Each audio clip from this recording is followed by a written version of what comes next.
गणपतीचं दर्शन घेतल्यानंतर पुढे विठ्ठलाच्या चरणी माथा टेकणार आहे। मात्र त्या अगोदर आई तुळजाभवानीकडे नेमकं त्यांनी काय मागितलं, पुढच्या आरक्षणाची दिशा काय असणार आहे आपण जाणूया।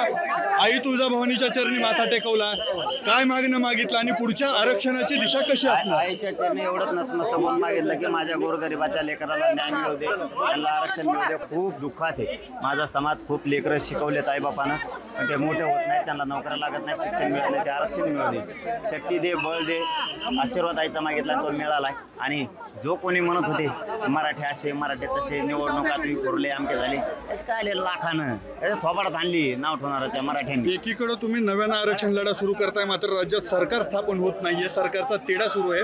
मुख्यमंत्री म्हणून तुमची पसंती कुणाला आहे? नाही नाही असं काय पसंतीने त्याला काय ते विषय क्षेत्रच आमचं नाही, कोणीही झाला आरक्षण मात्र घेणार आहे, कोणी पण आहे, कोणी पण आहे आरक्षण घेणार।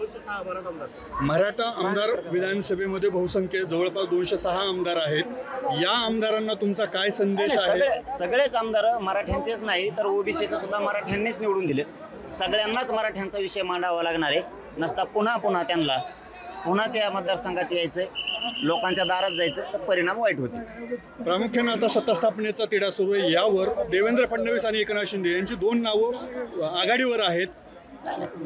एक आंदोलक म्हणून, एक समाजाचा घटक, एक मतदार म्हणून तुमची काय? आपल्या मताला काय किंमत आहे का? आपल्या मतावर जर ते ऐकत असतील तर मागच सांगितलं असतं, ते त्यांचा वैयक्तिक प्रश्न आहे, त्याच्यामुळे त्यांच्या वैयक्तिक याच्यात आम्हाला पडायला रसच नाही।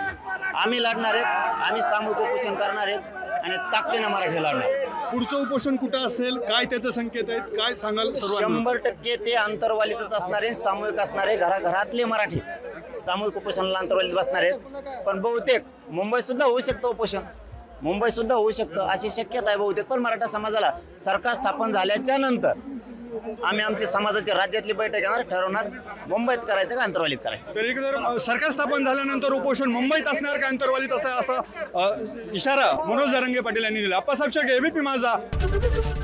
एबीपी माझा, उघडा डोळे बघा नीट।